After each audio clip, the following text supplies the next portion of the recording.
Back to Earth, la chaîne du retour à la Terre. Aujourd'hui en podcast, Jean-Christophe Anna, fondateur de l'Archipel du Vivant et auteur du livre « Le climat n'est pas le bon combat ».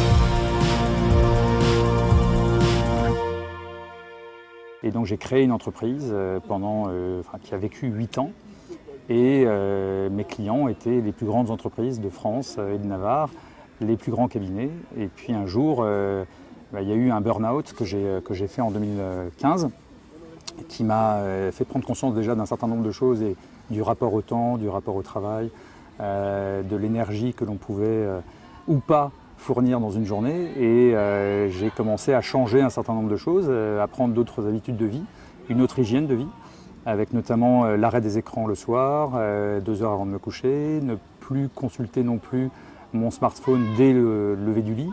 Et puis la pratique de la méditation, du yoga, et finalement j'ai réussi à trouver un équilibre où j'étais tout aussi efficace, voire plus, sur un temps plus réduit dans la journée. Et donc ça c'était vraiment la première prise de conscience, et grâce à des lectures également en parallèle qui m'amenaient à réfléchir sur le revenu universel, sur l'économie sociale et solidaire, sur toutes les initiatives qui étaient en train d'émerger. J'ai commencé à me poser un certain nombre de questions dont je me suis servi pour alimenter aussi notre activité professionnelle et les événements que nous organisions, mais également pour opérer un certain nombre de changements à titre individuel. Et donc j'ai commencé à passer par moins de temps sous la douche, à réduire ma consommation, à devenir minimaliste, à arrêter la viande, puis le poisson, à devenir végétarien, végétalien, puis vegan.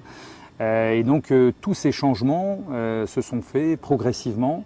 L'arrêt de l'avion, la consommation locale, bio, en vrac, de saison.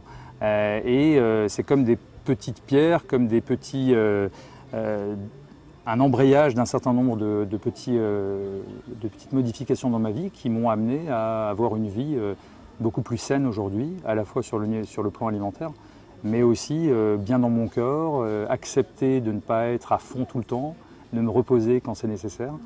Et puis la prochaine étape, puisque j'ai toujours été citadin, je suis originaire de Strasbourg, j'y vis actuellement et j'ai passé 7 ans à Paris. Mais la prochaine étape, c'est de vivre dans un éco-village. Et actuellement, on se construit une tiny house, mais en mode collapse home, alors en référence à l'effondrement. Et donc une tiny house qui n'est pas une micro-maison où tout est réduit et où on a finalement le même appareillage électroménager, le même confort, mais dans une taille et un volume, une surface réduite. Là, c'est vraiment repenser complètement l'habitat et de quoi aurais-je besoin demain. Et du coup, il n'y aura pas d'électroménager, dans un premier temps en tout cas, mais peut-être à terme. Très peu d'électricité, voire le minimum. Et puis, un intérieur très dépouillé, avec le moins de meubles possible, quitte à pouvoir le faire évoluer dans le temps en fonction de mes besoins. Si jamais je m'aperçois que se passer complètement de frigidaire c'est compliqué, si jamais je m'aperçois qu'un panneau solaire à condition qu'il soit low-tech ou autre peut me permettre d'avoir un peu plus d'énergie, voilà. Mais dans un premier temps, je vais déjà l'expérimenter sans forcément tout ce confort. Et donc comme déjà il y a un vrai cheminement qui m'amène à m'affranchir d'un certain nombre de confort classique de la vie telle qu'on la connaît aujourd'hui, j'ai hâte d'expérimenter ça et finalement d'embrasser une vie encore plus proche de la nature et loin du béton, donc dans un éco-village, sans doute en Bretagne. Voilà, il me reste à aller les rencontrer et puis trouver le lieu. Alors et moi, il y a eu plusieurs déclics dans les 5 dernières années. Il y a eu notamment un site que j'ai développé moi fin 2016, début 2017, en amont du premier et du deuxième tour de l'élection présidentielle, et où, fort d'un certain nombre de constats sur le rapport au travail, sur le rapport à l'énergie, sur le rapport aux migrations climatiques qui vont se développer les prochaines années, j'ai commencé à creuser, mais j'avais encore une vision, on va dire, par silo, un certain nombre d'enjeux que j'appréhendais enjeu par enjeu, sur les nouvelles formes d'éducation, sur évidemment tout ce qui est transhumanisme, IA, robotique, sur l'évolution également de la ville, sur l'évolution et sur la nécessaire évolution de la démocratie, pour revenir un petit peu aussi aux racines de la vraie démocratie. Et donc j'appréhendais un petit peu ces différents enjeux, évidemment le climat, la biodiversité, mais ça on va y revenir, mais sans avoir fait le lien entre les différents enjeux. En fait, c'était vraiment voilà, un peu comme les hommes politiques d'aujourd'hui, enfin les hommes et les femmes politiques évidemment. Voilà, le climat, on va essayer de faire ce qu'on peut, la biodiversité, on le traite, là il y a un problème énergétique, ok, il y a un problème social ou économique, mais sans avoir la vision systémique. Et cette vision systémique, c'est grâce à une vidéo Next, donc de Clément Montfort avec Pablo Servigne, Yves Cochet, que j'ai découvert un petit peu la notion même d'effondrement. Et puis j'ai lu dans la foulée Comment tout peut s'effondrer de Pablo Servigne et Raphaël Stevens. Et là j'ai compris qu'effectivement j'avais les pièces du puzzle, mais je n'avais pas le puzzle en fait. Et donc j'ai pas forcément pris la même claque que certaines personnes quand elles le lisent pour la première fois. Moi j'avais déjà compris un certain nombre de choses, simplement je n'avais pas appréhendé la systémie de l'ensemble. Et là, forcément, quand on lit un livre comme ça, on comprend que tout est interconnecté, que tout est imbriqué, que tout est interdépendant et que notre société est aussi formidablement puissante qu'elle en est extraordinairement fragile, vulnérable. Et ça, quand on a compris ça, on se dit qu'effectivement, si tout a l'air de rouler parfaitement, d'être parfaitement huilé, on prend des risques énormes, à la fois sur les approvisionnements alimentaires, sur tout ce qui est flux d'énergie, de matière, sur évidemment toute la prédation que l'on a sur le vivant et sur les écosystèmes, et qu'à un moment donné, nous vivons dans un monde fini, dont les limites, il y a des limites, et on a voulu pendant très longtemps faire abstraction de ces limites. Et donc après j'ai creusé forcément, et même le premier site que j'avais lancé qui s'appelait 2017-2037, 20 ans pour tout changer, j'ai compris qu'on n'avait pas ces 20 ans, que ça pouvait aller beaucoup plus vite, et que du fait du rapport Meadows, de cette prise de conscience déjà en 72 lors du Club de Rome, enfin le rapport qui a été commandité par le Club de Rome, c'était toutes ces exponentielles qui partent, que ce soit la consommation d'eau, la consommation d'énergie, que ce soit la consommation alimentaire, la démographie, la production de biens, de services, enfin on a comme ça énormément de courbes qui partent vers le haut et à un moment donné qui se confrontent au réel, à savoir aux limites de la planète. Et donc on a un pic et ça redescend. Et en fait aujourd'hui, pour un certain nombre de paramètres, et notamment l'énergie, dont on n'imagine pas encore aujourd'hui bien l'importance absolue que ça a sur l'ensemble de nos modes de vie, on est arrivé au sommet du pic. Et donc a priori, quand on est au sommet du pic, il n'y a plus qu'une seule option, c'est de descendre. Et donc quand on parle de décroissance aujourd'hui, on a beau avoir énormément d'économistes, de politiques qui ne veulent pas en entendre parler, la décroissance, ça n'est même plus une option en fait. Bien sûr, le livre, alors celui que tu as entre les mains, c'est le premier tome en fait de 2 bouquins. Au début, je pensais écrire un seul livre, et puis finalement, en creusant, en développant, je me suis aperçu que ça allait vraiment faire un livre trop volumineux, puisque c'est 370 pages pour le premier. Donc je l'ai scindé en 2. Donc le premier, c'est le constat. Le premier, c'est vraiment aujourd'hui, déjà son titre est censé interpeller la réflexion que l'on peut avoir par rapport à toutes ces questions. Le climat n'est pas le bon combat, c'est dire qu'aujourd'hui, on a altéré les conditions d'habitabilité de la planète gravement. Pour l'instant, ça tient, mais ça tient jusqu'à quand, on ne sait pas. Et j'essaie avec ce livre de montrer que voilà, sans même parler de climat, la situation serait catastrophique au niveau écologique. Et sans même se contenter de l'écologie, si on va plus loin au niveau systémique par rapport à notre civilisation, l'écologie et le climat ne sont qu'une petite partie du tout. Et donc j'ai dans le bouquin listé 12 dominos, biologiques, dominos hydriques, hydroalimentaires, dominos énergétiques, dominos technologiques, dominos sanitaires, dominos économiques, financiers, politiques, social, culturel, démographique, et j'en oublie un dernier, climatique, voilà, qui n'est pas le premier pour moi. Et tous ces dominos sont extraordinairement imbriqués, interconnectés et interdépendants. Et donc à chaque fois qu'on touche à un domino, on impacte les autres. Et malheureusement aujourd'hui, on appréhende encore une fois essentiellement la question climatique. On appréhende régulièrement, on parle un petit peu de biodiversité, mais on n'envisage pas l'ensemble du problème, la complexité globale. Et ça, j'ai une image pour parler de ça. Alors ça, c'est une image qui est perso, hein.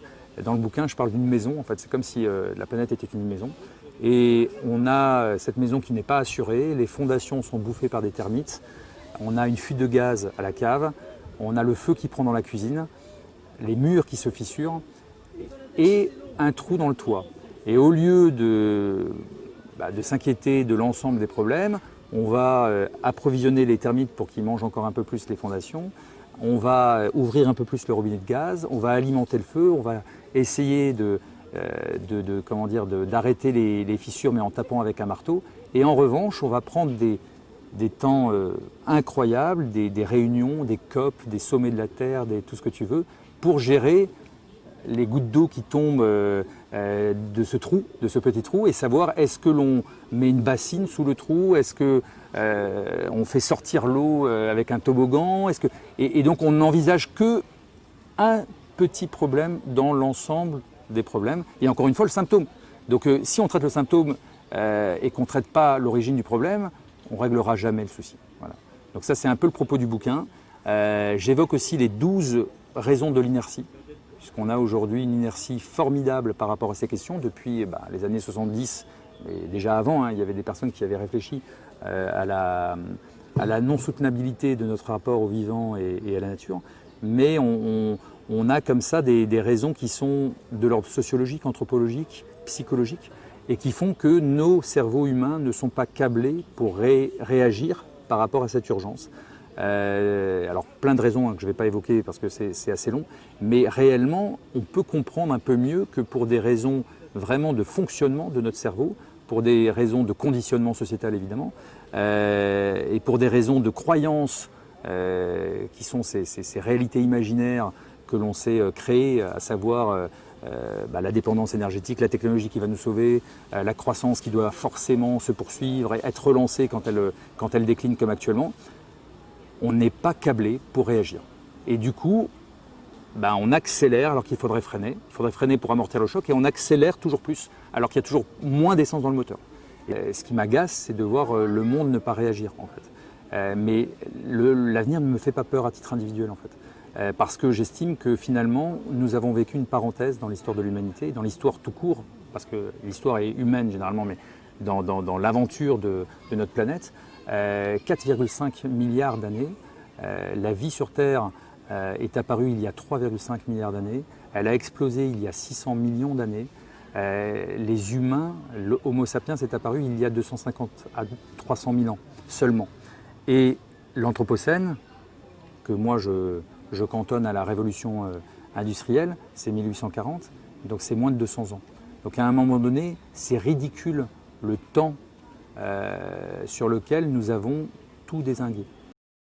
Dans le tome 2 en cours d'écriture, qui lui s'appelle « Écrivons ensemble un nouveau récit pour sauver la vie », l'idée c'est justement après le constat de se demander qu'est-ce qu'on peut faire aujourd'hui sans plus rien attendre, ni de l'État, ni même beaucoup plus haut de l'ONU, du G7, de l'Union européenne, de l'État donc, des régions, des villes.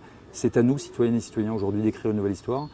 Moi, je suis convaincu qu'on appelle nombreuses, et nombreuses sont celles et ceux qui appellent à l'écriture de nouveaux récits, mais ce n'est pas uniquement en attendant que de nouveaux récits s'écrivent, c'est à nous de l'écrire ce récit en fait. C'est à nous aujourd'hui de nous dire, voilà, maintenant on prend les choses en main, on essaye de faire société autrement, on essaye d'anticiper tout ce qui va arriver, d'amortir les chocs à venir, parce que de toute façon c'est inéluctable et inévitable, et qu'à un moment donné, il y a d'autres façons de retrouver notre juste place aussi dans le vivant. Ça c'est Hubert Reeves et Frédéric Lenoir qui en parlent très bien dans un livre et un film qui s'appelle La Terre vue du cœur. C'est que la place que l'on occupe dans le vivant n'est pas la bonne aujourd'hui. Je pense qu'on a peu de temps pour préparer les conditions de la résilience. Et donc pour moi, ça se joue dans les 3 à 5 prochaines années.